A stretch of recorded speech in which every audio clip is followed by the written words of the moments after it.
तो हम इस चैप्टर में पढ़ेंगे एरेज़ के बारे में। तो ये पार्ट 1 है। तो एरे क्या होता है? हमारा लीनियर कलेक्शन होता है, वो भी सेम टाइप ऑफ डाटा का, of elements data store together ना कॉन्टीन्यूस मेमोरी स्पेस। जैसे मुझे मार्क्स स्टोर करने हैं, ठीक है, तो मैं मार्क्स स्टोर कर सकती हूँ। एक बच्चे के कर लिए, 2 बच्चे के कर लिए, एंटर करा के marks, cout marks equals to 77, cout equals to marks 38। But अगर मुझे 1000 बच्चों के स्टोर करने हैं तो बहुत ज़्यादा हो जाएगा, तो तब हम एरेज़ को यूज़ करते हैं। तो क्या है, वो एक लीनियर कलेक्शन है और सेम टाइप है, मतलब मैं सब बच्चों के क्या मार्क्स ही स्टोर कर रही हूँ, तो तब हम एरेज़ को यूज़ करते हैं। तो जब भी एरेज़ का कॉन्सेप्ट हमारे माइंड में आता है तो हमें याद आना चाहिए कि वो एक लीनियर कलेक्शन है, सेम टाइप ऑफ डाटा होता है उसमें, और एक कॉन्टीग्यूस मीन्स कॉन्टीन्यूस में होता है, ठीक है। तो यहाँ पे मैं इंटीजर का बना रही हूँ और एरे बना रही हूँ, मैंने नाम भी एरे रख दिया है। यहाँ पे मैं इंटीजर एरे बना रही हूँ मार्क्स का, ठीक है ना। तो यहाँ पे मैंने मार्क्स का एरे बनाया, तो ये सारे क्या है, मार्क्स में स्टोर करी, और इंटीजर है तो इसका साइज़ क्या होगा, 4 होगा, तो दूसरे वाले का भी 4 होगा। मान लिया मैंने इसका एड्रेस 10 है, मतलब ऐसी 0x और समथिंग समथिंग होता है, बट छोटा करने के लिए मैंने रैंडमली ऐसी 10 लिख लिया कि एड्रेस 10 है। तो अगर इंटीजर है तो क्या होगा, +4 हो जाएगा, अगर एड्रेस 10 होगा तो +4 होकर 14 हो जाएगा, फिर 18 हो जाएगा, एंड सो ऑन। तो यहाँ पे मैं यहाँ पे मैं मार्क्स का क्या बना रही हूँ, एरे बना रही हूँ, ठीक है ना। तो ये तो ऐसी एग्जांपल था, आगे देखते हैं हम क्या करना है। तो लेट्स सी, जैसे अब ये क्या है, हमारी तो इंटीजर था, अब मैंने कैर टाइप का बनाया, तो ABCD करा लिया, और कैर का जो टाइप होता है उसका साइज़ क्या होता है, 1 होता है, इंटीजर का जैसे 4 होता है। तो एड्रेस अब 1 से आगे बढ़ेगा, इसका 100 है तो 100, 1, 102 एंड 103, साइज़ सबका 1 होगा क्योंकि कैर है। और इंडेक्स तो हमारा 0 से शुरू होता है, ये 0 इंडेक्स पे, 1 पे, 2 पे, 3 पे, ठीक है। तो इंडेक्स का मतलब होता है पोजीशन। जैसे लेंथ और साइज़ इसकी 4 है, बट इंडेक्स कहाँ जाएंगे, एक कम पे जाते हैं, 0 to 3, ठीक है ना। तो आई होप ये वाला एरे क्यों यूज़ करते हैं, जब भी हमें लीनियर कलेक्शन हो, सेम टाइप हो, जैसे मार्क्स स्टोर कराने हैं सब बच्चों के, बहुत सारे बच्चे, तो लीनियर हो गया, सेम टाइप है, सबके मार्क्स ही कराने हैं, और कॉन्टीन्यूस है तो क्या यूज़ करेंगे हम, मार्क्स का एरे बना लेंगे, ओके। अब आ जाते हैं क्रिएटिंग एन एरे। एरे को क्रिएट कैसे किया जाता है, तो सबसे पहले हम टाइप लिखते हैं, जैसे इंटीजर हो गया, एरे का नाम लिखते हैं, तो मैंने यहाँ पे मार्क्स नाम लिया है, ठीक है ना। और डब्बा बनाते हैं ऐसे, और इसके अंदर साइज़ लिखते हैं कि हमारा साइज़ जैसे 50 होगा, तो इंडेक्सेस तो एक कम से जाते तो 0 to 49 इंडेक्सेस होंगे हमारे, और साइज़ है 50। तो ये हमारा लिखने का है एरे को। जब भी हम एरे की पहचान कैसे करेंगे, इंट के बाद मतलब टाइप के बाद नाम लिखा होगा और डब्बे में उसका साइज़ लिखा होगा, तो ये हमारा ऐसे बन जाएगा। अब हमने यहाँ पे कोई वैल्यू नहीं दी है तो गार्बेज वैल्यू साइन हो जाएगी, मतलब रैंडम वैल्यूज़, ठीक है। तो हम वैल्यूज़ भी दे सकते हैं, तो ये इंट मार्क्स, और ये डब्बे से हमें पता चल जाएगा क्या है, ये मार्क्स का एरे क्रिएट किया है। तो जो यहाँ पे मैंने लिखा था ना, यहाँ पे मैंने लिखा था कि इंटीजर का मैं एरे बना रही हूँ, और एरे किसका बना रही हूँ, मार्क्स का। तो ये वही मैं कर रही हूँ कि मैं इंटीजर मार्क्स का मैंने एरे बना दिया है ये, ठीक है। अब मैंने 50 वैल्यू साइज़ है मेरा, बट मैंने आगे की 3 वैल्यू दे दी, 1 2 3, ठीक है ना। तो जब भी हम ऐसे दे देते हैं, इसमें तो सबको गार्बेज वैल्यू साइन होगी, बट इस वाले में जब मैं कुछ वैल्यू दे देती हूँ स्टार्टिंग की, जैसे ये 0 इंडेक्स पे, 1 और 2 पे, ठीक है, 0 और 1 2 पे, आगे की सारी वैल्यू गार्बेज वैल्यू नहीं होगी, अब के सब में 0 स्टोर हो जाएगा बाकी में। जब भी हम कुछ वैल्यूज़ दे देते हैं और बाकी को नहीं देते, जैसे 50 थे, 3 को वैल्यू दी है, ठीक है, बाकी सब रह गए, तो बाकी की जगह आपकी गार्बेज वैल्यूज़ नहीं आएगी, आपके सब पे क्या आएगा, 0 0 0 आएगा। और जब हम कुछ भी नहीं दे रहे हैं, एक भी वैल्यू नहीं दे रहे हैं, तब हमारी गार्बेज वैल्यूज़ होगी, ठीक है। तो फर्स्ट मेथड ये हो गया एरे को क्रिएट करने का, सेकंड मेथड ये हो गया एरे को क्रिएट करने का। थर्ड मेथड है कि हम साइज़ दे ही नहीं रहे हैं, ठीक है, अभी हमें साइज़ नहीं पता है तो मैंने साइज़ दिया ही नहीं, तो ये हो गया हमारा third method to create an array, ठीक है। अब आ जाता है memory is statically allocated at compiler time, मतलब मेमोरी उस टाइम ही क्रिएट होती जाती है, ठीक है, क्योंकि हम यहाँ पे साइज़ नहीं दे रहे हैं। नेक्स्ट पेज पे चलते हैं। अब आ गया हमारा ये एग्जांपल ले लिया है, जैसे इंट मेन का फंक्शन है, यहाँ पे मैंने एरे क्रिएट कर लिया है मार्क्स नेम का, और मैंने 1 2 3 वैल्यू दे दी है। तो इंडेक्सेस कहाँ से चलेंगे, 0 1 2, तो इंडेक्सेस 0 से 2 तक चलेंगे। अब हमें वैल्यू प्रिंट करानी, जैसे हमें 1 प्रिंट कराना है, ठीक है। तो ये क्या है, मार्क्स है, मार्क्स पे और किस पे, 0 इंडेक्स पे क्या है, 1 है, तो 1 प्रिंट हो जाएगा, सी आउट करा रहे हैं। मार्क्स 2 इंडेक्स पे क्या है, 0 1 2 3 है, तो 3 प्रिंट हो जाएगा। अब जैसे 3 है, 3 तो हमारे में इंडेक्सेस है ही नहीं यहाँ पे, क्योंकि कोई भी वैल्यू नहीं है। तो क्या होगा यहाँ पे, 0 रिटर्न होगा, क्योंकि मैंने बताया था जब भी हम कुछ वैल्यू साइन करते हैं और यहाँ पे कुछ वैल्यू साइन करिए बट यहाँ पे नंबर नहीं दिया है। अगर 50 होता, ठीक है, और हमने 3 देखे तो बाकी सब में 0 स्टोर हो जाता, बट यहाँ पे हमने कोई साइज़ नहीं दिया तो यहाँ पे 0 आ जाएगा। गार्बेज वैल्यू और शो वार्निंग, तो गार्बेज वैल्यू कुछ भी दे सकता है, 0 भी दे सकता है और वो कुछ भी दे सकता है, क्योंकि तुमने यहाँ पे साइज़ नहीं बताया है, ठीक है।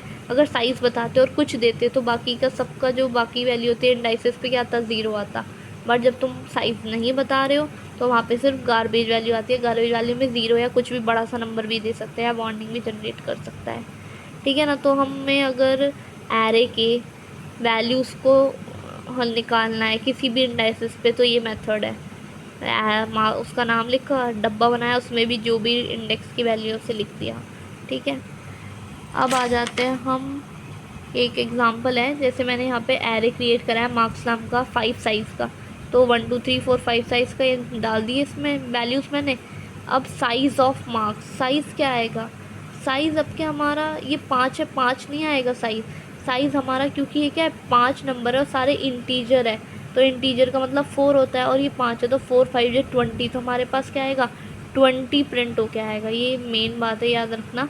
तो और फिर हम साइज़ ऑफ मार्क्स तो हो गए 20 और इंटीजर क्या क्या होता है 4, तो जब भी हमें साइज़ निकालना होता है किसी भी एरे का तो उसका ये फॉर्मूला है, क्या फॉर्मूला है, साइज़ ऑफ एरे का नाम आ गया और साइज़ ऑफ टाइप आ गया। टाइप जैसे यहाँ पे इंटीजर था, नाम क्या था, मार्क्स था, क्योंकि साइज़ ऑफ मार्क्स क्या है, सारे इंटीजर है सारे, और कितनी वैल्यूज़ है, टोटल 5 वैल्यूज़ है, और एक वैल्यू का साइज़ क्या है 4, तो 4 बाई 20 आ गया। बट यहाँ पे क्या साइज़ ऑफ मार्क्स मतलब 20, इंटीजर का 4 होता है, 20 डिवाइडेड बाय 4 तो क्या हो गया 5। तो जब भी हमें लेंथ या साइज़ निकालनी होगी एरे की तो हम इस फॉर्मूले को या लिखेंगे, क्या लिखेंगे, साइज़ ऑफ एरे का नाम divided by size of type, जैसे इंटीजर हो सकता है, कैर हो सकता है, स्ट्रिंग हो सकता है, वो सब, ओके। अब हम पढ़ते हैं आउटपुट एंड इनपुट। हम कि आउटपुट कैसे देंगे, जैसे बहुत बड़ा एरे है और हमें उसमें आउटपुट देना है, ठीक है ना, तो कैसे देंगे, तो हमने यहाँ पे एरे को डिक्लेयर कर दिया, हमारा एरे है, एरे नाम का है और उसमें 5 वैल्यूज़ है, ये 5 वैल्यूज़, ये वही वाला फॉर्मूला आ गया जो लेंथ वाला भी बताया था। तो हमने लेंथ को स्मॉल कर सकते हैं, एन से लिख दिया, size of array divided by size of integer, फिर एक लूप चला दिया क्योंकि मुझे सारी वैल्यू प्रिंट करानी है। इसमें तो 5 है बट हो सकता है हज़ारों, तो कैसे कराऊंगी, तो मैंने लूप चला दिया 4 का, इंडेक्स आई इक्वल्स टू 0 लग दिया, और 5 अगर लेंथ है तो इंडेक्स कहाँ से चलते हैं, एक कम तक, 0 से लेके कहाँ तक चलेगा 4 तक। तो यहाँ पे हम इंडेक्स को लेंथ -1 क्या होता है, मतलब लेंथ तो हमारी 5 है, 5 - 1 4, तो लेस देन इक्वल्स टू 4 भी कर सकते हैं, या 5 से कम क्या होता है 4 होता है, मैंने पहले ही बताया था ना, वही है। और एक एक से बढ़ा देंगे, तो पहले आई 0 होगा, फिर 0 हुआ तो प्रिंट हो जाएगा एरे ऑफ 0, तो जैसे ये वाला था कि मार्क्स ऑफ 0 तो 1 वैल्यू हो गई, तो जब एरे ऑफ 0 होगा तो क्या प्रिंट हो जाएगा 7, उसके बाद मैंने स्पेस डाल दिया है तो 7 प्रिंट होगा, ठीक है ना। अब ये हो गया, उसके बाद फिर से लूप वापस चलेगा, तो अब देखेंगे, अब 0 थी वैल्यू, 0 के बाद क्या हुई, एक बढ़ गई होगी तो 1 हो गई, 1 क्या 5 से कम है, हाँ कम है, फिर एरे ऑफ 1 प्रिंट करा देगा, एरे ऑफ 1 क्या है हमारा 5 है, तो 5 प्रिंट हो जाएगा, स्पेस हो जाएगा, फिर से स्पेस के बाद फिर यहाँ पे आएगा 1 के बाद 2 होगा, 2 क्या 5 से कम है, हाँ कम है, ठीक है, तो एरे 2 हो जाएगा, फिर 3 हो जाएगा, फिर 4 हो जाएगा, ठीक है, 4 तक हो जाएगा, और फिर 5 आएगा तो ये रुक जाएगा, क्यों 5 लेंथ से कम है नहीं, ठीक है, तो इसलिए हमें कब तक चलाना था, 0 से लेके 4 तक लूप को चलाना था, क्योंकि ये 0 है, ये 1 है, ये 2 है, 3 है, 4 इंडेक्सेस तक आ रहा है, तो 0 से हमने लूप शुरू किया, और या तो हम लेस देन इक्वल टू 4 रख सकते हैं या लेस देन 5 रख सकते हैं, दोनों का मतलब सेम ही है, और एक एक से बढ़ा देंगे, तो 0 हुआ तो ये एरे ऑफ 0 प्रिंट हो गया, और स्पेस हो गया, फिर कूद के गया, 1 प्लस हो गया तो 0 की जगह 1 हो गया, 1 लेस देन है लेंथ से, हाँ है, तो फिर एरे 1 प्रिंट हो गया, फिर कूद के गया 2 हो गया, 2 कम है लेंथ से, हाँ कम है, तो एरे 2 प्रिंट हो गया, फिर आ गया 3 आया, लेंथ 3 कम है, हाँ कम है, तो लेंथ 3 हो गया, फिर ऊपर कूद के गया 4 आया, तो 4 कम है लेंथ से, हाँ क्योंकि लेंथ तो 5 थी, तो एरे 4 प्रिंट हो गया, एरे 4 ही हमारा 3 था अब आया 5 हुआ, आई क्या हुआ आपके पास 5 हुआ, 5 कम है 5 से, नहीं, तो यहाँ पे ये रुक गया लूप और हमारा ये प्रिंट हो गया। आई होप ये तुम्हें आउटपुट समझ आ गया होगा कि आउटपुट कैसे लेते हैं अगर हमें लार्ज हो। ठीक है, अब इनपुट भी मैं इसी में बता देती हूँ। इनपुट में कुछ नहीं करना है, बिल्कुल आउटपुट की तरह सेम है, same as output, just see in. जैसे यहाँ पे जब मैंने कहा यहाँ पे सी आउट कराया ना, यहाँ पे तुम्हें सी सिन लिखना है, सी इन लिखना है, सी इन लिखना है, और इसमें वाला साइन होता है सिन में इधर की तरफ, और एरे ऑफ आई। तो एरे ऑफ आई मतलब आई क्या देगा, पहले आई इसमें हमने क्या लिया था, ज़ीरो लिया था, तो एरे ऑफ आई मतलब array of zero print input लोगे तुम, फिर 1 फिर 2 फिर 3 फिर 4, बस 4 तक लेंगे क्योंकि साइज़ 5 था। ठीक है ना, तो सेम आउट इनपुट भी है, बस यहाँ पे क्या हो जाएगा, सी आई एन करना होगा और एरे ऑफ आई करना होगा इस लाइन की जगह, सी आउट वाली लाइन की जगह। ठीक है, लूप यही चलेगा क्योंकि ज़ीरो पे लेंगे एरे ज़ीरो पे लेंगे, एरे आई पे लेंगे, 1 पे लेंगे, 2 पे, 3 पे, फिर 4 पे। ठीक है, तो ये हो गया एरे का इनपुट और output. Note we can take length from user as well, length भी हम यूज़र से ले सकते हैं, ज़रूरी नहीं कि डिक्लेयर करें पहले से ही। और एक ये फंक्शन है, उसके बाद फिर क्वेश्चन है, मैं ये भी इसमें ही बता देती हूँ। तो ये क्या है, इंट मेन का फंक्शन है हमारा, यहाँ पे इंटीजर n ले लिया, एक n। ठीक है, अब मैं एंटर करा रही हूँ लेंथ ऑफ एरे, जैसे इसमें कहा है लेंथ भी हम यूज़र से एंटर करा सकते हैं। तो ये सी आउट कर लिया, फिर n की वैल्यू ले ली, सी इन कर ली, लेंथ उसने मान लो जो भी एंटर कराई होगी। ठीक है, तो यहाँ पे मैंने एरे लिया, उसके अंदर साइज़ लिखते हैं, साइज़ तो मैंने आपके यूज़र से एंटर कराया है n की फॉर्म में, तो यहाँ पे n लिख दिया।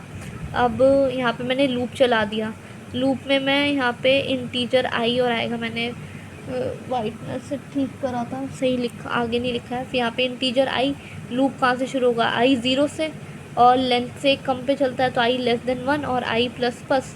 और मैं अब क्या करी, सी एन मतलब यूज़र से ही वैल्यूज़ ले रही हूँ उसकी, एरे ऑफ आई ये वाला जो था इनपुट ले रही हूँ मैं। ठीक है, फिर इनपुट ले रही हूँ मैं, यहाँ पे इनपुट भी ले रही हूँ मैं, इस वाले प्रोग्राम में क्या कर रही हूँ, इस वाले कोड में यूज़र से ही लेंथ ले रही हूँ और यूज़र से ही इनपुट कराऊंगी, फिर उसे आउटपुट कराऊंगी। तो इनपुट करने के लिए सी इन का, आउटपुट करने के लिए फिर से सेम लूप, आई को 0 से less than N plus plus, और सी आउट करा दिया एरे ऑफ आई को स्पेस के साथ एंड लाइन। तो अब क्या हमारा आउटपुट कैसे आएगा, तो सबसे पहले यहाँ पे मैंने लिखा नहीं है, सबसे पहले लिखा आएगा जब भी हम आउटपुट करेंगे, एंटर लेंथ ऑफ एरे।